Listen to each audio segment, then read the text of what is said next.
The snitch who sealed Tommy's fate. Goodfellas never named him. Late December, the year 1978.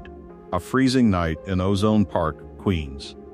Tommy DeSimone stands in front of a mirror inside his mother's home, straightening the collar of a dark suit he picked carefully, like a man convinced that tonight will change his life. He is 32 years old, or maybe 28, depending on which birth record you believe, and he has been waiting for this moment since he was 15. Tonight, he has been told he will be made officially welcomed into the Lucchese crime family, a button man, untouchable. He borrows $60 from his wife Angela, kisses his mother goodbye, and steps out the front door into a car driven by Peter Vario, the son of his own capo, along with Bruno Foxiola, a Lucchese soldier he has known for years. He shows no hesitation. He never looks back. The car pulls away from the curb, and Tommy DeSimone vanishes without a trace. His body has never been found. Goodfellas shows this moment in one sharp, unforgettable cut. Joe Pesci's Tommy DeVito enters a wood-paneled room expecting a formal ceremony. The room is empty. A door shuts. A single gunshot. Then Robert De Niro is seen crying inside a phone booth.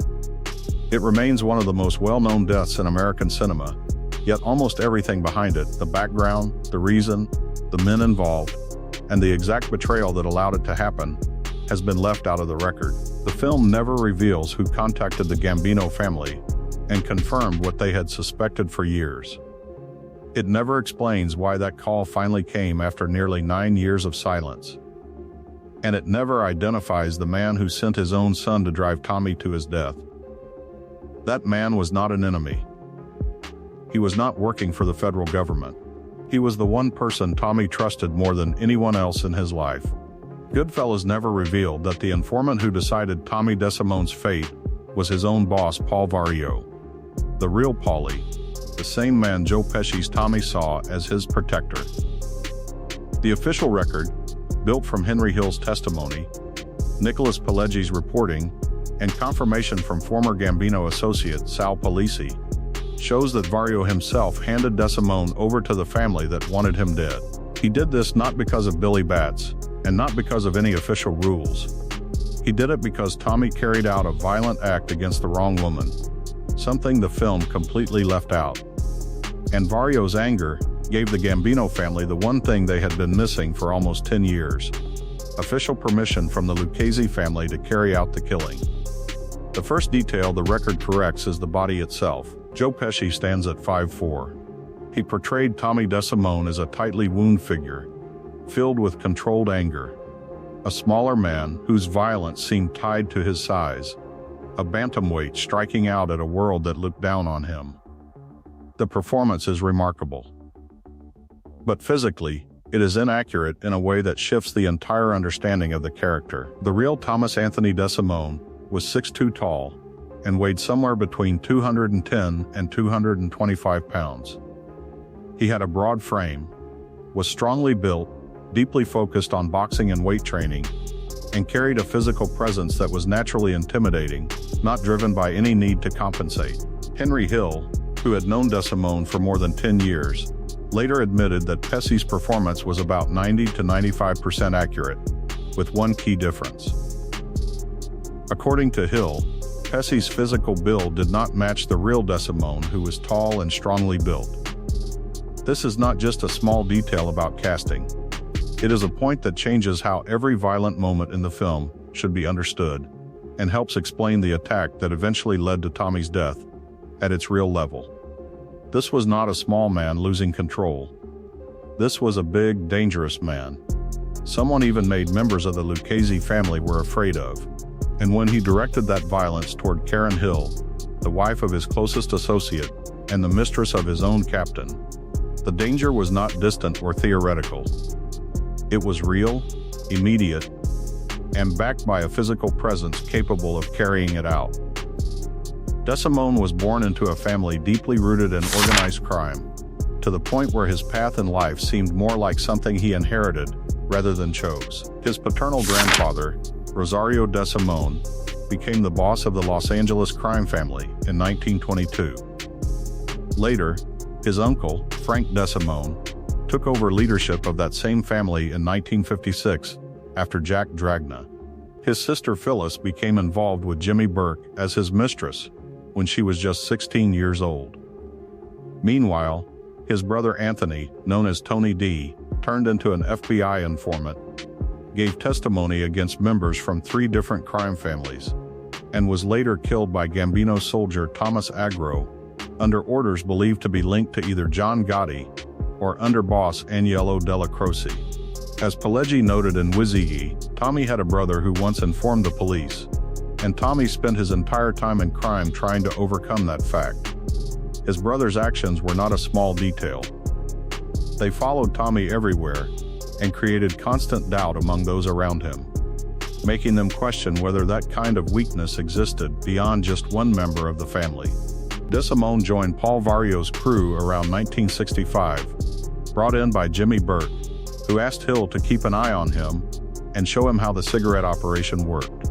Hill's first impression, as recorded by Pileggi, was that Burke showed up at the cab stand one day with a thin young guy dressed in a typical wisey guy suit, complete with a pencil mustache.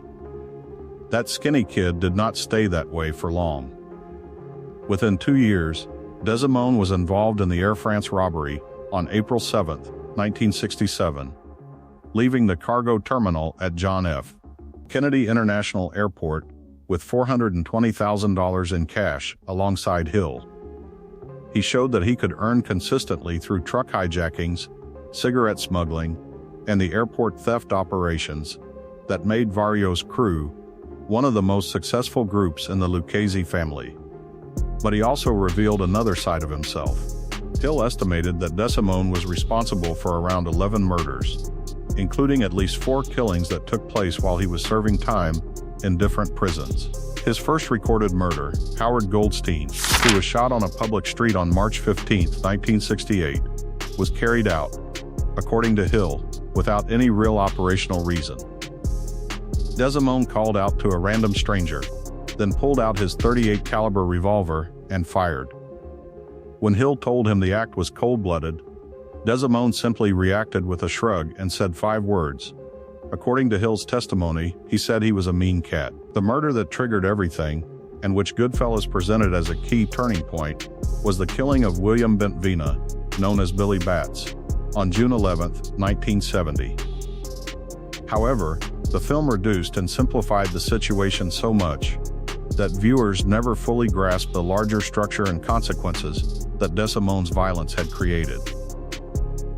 Batts was not just a made member of the Gambino family. He served as a soldier in Carmine Fatico's crew, was closely connected to John Gotti, and had a past conviction for heroin trafficking after completing a 6 to 8 year federal prison sentence. While Batts was locked up, Jimmy Burke had taken over his loan sharking business and had no plans to give it back. This financial reason, which Goodfellas completely leaves out, shows that Burke already had his own motives for wanting Batts removed. The shoeshine comment at Robert's Lounge, shown in the film as the main cause, did happen, but it was not enough on its own. After the insult, DeSimone quietly told Hill and Burke that he was going to kill Batts. The comment only pushed forward a decision that was already taking shape. 2 weeks later, on June 11th, Batts was at the Sweet nightclub in Jamaica, Queens, where he was drinking. DeSimone sent his girlfriend home, came back armed, and launched the attack. He struck Batts with a pistol while Burke held him down. A key witness that the film does not mention, a Vario crew member named Alex Corsetti, saw the attack with his girlfriend before Hill quickly removed them from the bar. The 3 men placed Batts in the trunk of Hill's Buick Riviera, then stopped at DeSimone's mother's house to get a knife, lime, and a shovel before driving upstate. When they heard movement from the trunk showing that Batts was still alive, DeSimone and Burke continued the assault, beating him with a tire iron and a shovel. Hill later claimed that Tommy stabbed him 30 or 40 times. The body was buried near a dog kennel in upstate New York, later dug up 3 months after the property changed ownership, and was reportedly crushed in a compactor at a junkyard in New Jersey. The Gambino family was aware of where Batts was last seen. They knew about the shoeshine incident as well. Their suspicion quickly fell on DeSimone. But suspicion alone, without official confirmation from the Lucchese side, was not enough under mafia rules to approve a hit on someone tied to another family. For almost 9 years, Paul Vario continued to shield him, not because of any personal loyalty to Tommy, but because Tommy was connected to Jimmy Burke, and Burke was the most profitable earner in Vario's entire operation. As former Gambino associate Sal Polisi later explained, Vario never liked Tommy personally, but still protected him because of his value to Jimmy Burke. The murder that Goodfellas never showed was just as important, and, in some ways, even more dangerous. On December 18, 1974, DeSimone killed Ronald Foxy Giroth, a low-level Gambino associate who was considered almost like family by John Gotti. The background to this was personal. DeSimone had been in a relationship with Girothi's sister, and later assaulted her after they broke up. Giroth then threatened to take revenge. DeSimone went to Giroth's apartment in Ozone Park and shot him 3 times in the face at very close range. The body was buried in the basement of an abandoned house in an area known locally as The Hole, a remote marshland on the Queens-Brooklyn border that was often used as an unofficial burial site by mob figures. This was a serious breach of internal rules. A Lucchese associate killing a Gambino-connected man without approval, without discussion, and without any form of official clearance. Gotti held onto that resentment from that moment onward. Angelo Ruggiero, Gotti's close friend and nephew of Gambino underboss Della Croce, told authorities at Lewisburg Federal Prison in 1974, 4 years before DeSimone vanished, that John Gotti planned to take care of Tommy. That intention existed nearly 5 years before it was carried out. What the Gambinos were missing was not motivation. It was authorization. The approval came from Vario, and it was triggered by an event that Goodfellas completely left out. While Henry Hill was serving time for extortion in the mid-1970s, Vario started an affair with Karen Hill. The film only lightly hints at this situation in Goodfellas. It shows Paulie's crew taking care of Karen during Henry's time away, but it never clearly explains the sexual side of the relationship. During this same period, DeSimone, who was becoming more unstable and heavily using cocaine, approached Karen Hill. According to Hill's expanded account in Gangsters and Goodfellas 1994, DeSimone did not just make a pass at her. He assaulted her and tried to rape her. Karen then informed Vario, and his reaction was not delayed. It was immediate. Vario then reached out to the Gambino family and confirmed what they had already suspected for a long time: that Tommy DeSimone was responsible for the murders of both Billy Batts and Foxy Giroth. After nearly 9 years of silence, Vario finally gave the Gambinos the official confirmation they needed. The timing was no coincidence. By late 1978, several pressures had come together that made DeSimone expendable. On December 11th of that year, he took part as one of the gunmen in the Lufthansa heist at Kennedy Airport, which at the time was the largest cash robbery in American history, bringing in $5,875,000. During the robbery, according to Hill, DeSimone briefly lifted his ski mask, which gave a cargo worker the chance to possibly identify him from a mugshot. If he had been arrested, Tommy would have become an immediate cooperation risk. A man facing multiple life sentences, with a brother who had already shown that informing was not foreign to the family. Burke was already eliminating Lufthansa participants who might talk. Vario understood the mathematics. Tommy was no longer an asset attached to Burke's earning power. He was a liability attached to the biggest score any of them had ever touched. The Karen Hill assault provided the emotional ignition. The institutional logic was already stacked against him. Vario did not merely withdraw his protection, he actively arranged the delivery. The night comes in late December 1978, or possibly early January 1979. The exact date has never been confirmed. Tommy is told that the ceremony will take place. He gets dressed. He says goodbye to his mother. Then he gets into the car. Peter Vario is behind the wheel. with Bruno Folo sitting next to him. Both are Lucchese associates, and their presence is part of the setup, because DeSimone would never have gotten into a car with Gambino members. The vehicle moves through Queens. Tommy is speaking and appears happy. He has been waiting 13 years for this moment. He has no idea that his capo's son is taking him to the people who have wanted him dead since 1974. According to Hill's expanded account co-written with Daniel Simone in the Lufthansa heist, the destination is a restaurant in the Bronx. Tommy is taken inside, down a hallway, and into a dim basement where candles are placed on a table, and three older men sit as if they are preparing for a formal ritual. The setup is carefully arranged. It has to appear real just long enough for him to walk in and sit down. Then a door opens, and, according to this version of events, John Gotti walks in. Tommy sees a Gambino face where he expected only Lucchese members. The realization comes immediately. The ceremony is not real, and the room is not what he was promised. Gotti, according to Hill's account, fires 3 shots into DeSimone's head. However, parts of this version are debated. Hill's description also mentions a silenced .38 caliber revolver, which is technically questionable because revolvers cannot be effectively suppressed. Former Gambino captain Michael DiLeonardo told Cosa Nostra News that throughout his time in the family, he never heard John Gotti's name linked to the killing. On the other hand, former associate Greg Bucciaroni suggested a very different version, that Jimmy Burke himself may have killed DeSimone at his home as part of eliminating Lufthansa witnesses.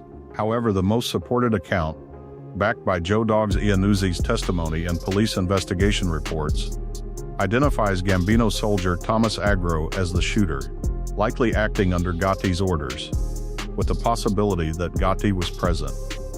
Agro is said to have confessed in 1985, and even joked about achieving the DeSimone trifecta, after already being involved in the killing of Tommy's brother Anthony. What no account disputes is the way Tommy ended up in that room.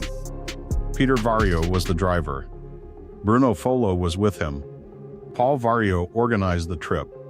The same car that Tommy entered without any doubt was arranged by the man who had protected him since he was 15, and who, after the incident involving Karen Hill, decided that protection was no longer in place. Angela DeSimone reported her husband missing on January 14, 1979, telling police that she last saw him a few weeks earlier when he borrowed $60. No body was ever found. No funeral took place. Thomas DeSimone was officially declared legally dead in 1990. Goodfellas presents Tommy's death as a form of internal justice, the organized crime world correcting one of its own violations. A man was killed without permission, and the system responded. The empty room and the single gunshot feel like something inevitable, as if Tommy had been walking toward a decision that was already made for him the night Billy Batts fell. It is clean, dramatic, and satisfying to watch. But it is still incomplete in an important way. The historical record shows something the film cannot fully include. The system did not act on its own. It was driven by one man, motivated by personal anger rather than rules or structure. Paul Vario protected Tommy DeSimone for almost 10 years, and when that protection ended, Tommy simply vanished.